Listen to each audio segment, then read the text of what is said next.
especially with a player like Cam Newton and the receivers on the edges?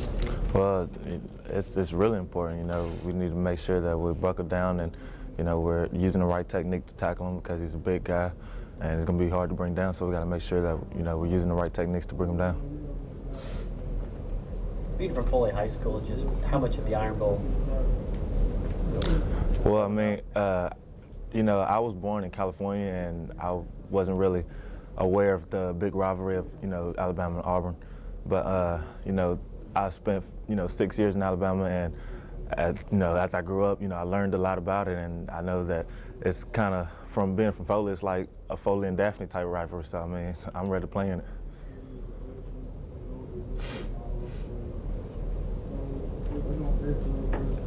Is Cam the best player?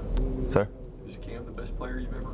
I mean, he's a great player. I can't say that he's the best. You know, we've faced a lot of great opponents, and he's going to be a player that we're looking forward to playing against. You know, he's one of the best players, and you know, we're ready to play against the best. But they're not a one-man team, are they? They've got a lot of playmakers, don't they? Oh yes, sir. Of course.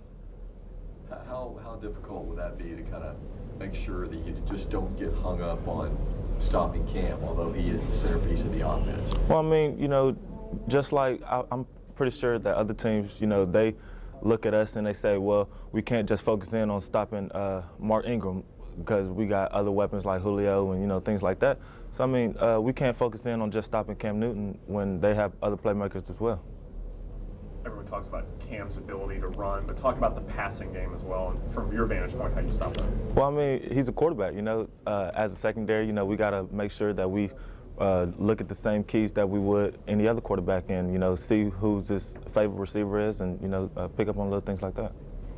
As you watch their offense on tape, how deceptive are they in their sets and everything they try to do to confuse what you're trying to do defensively? Well, technically, we haven't really started on them. We started on them today, and, you know, those are some things that I'm going to have to sit down and look at and watch.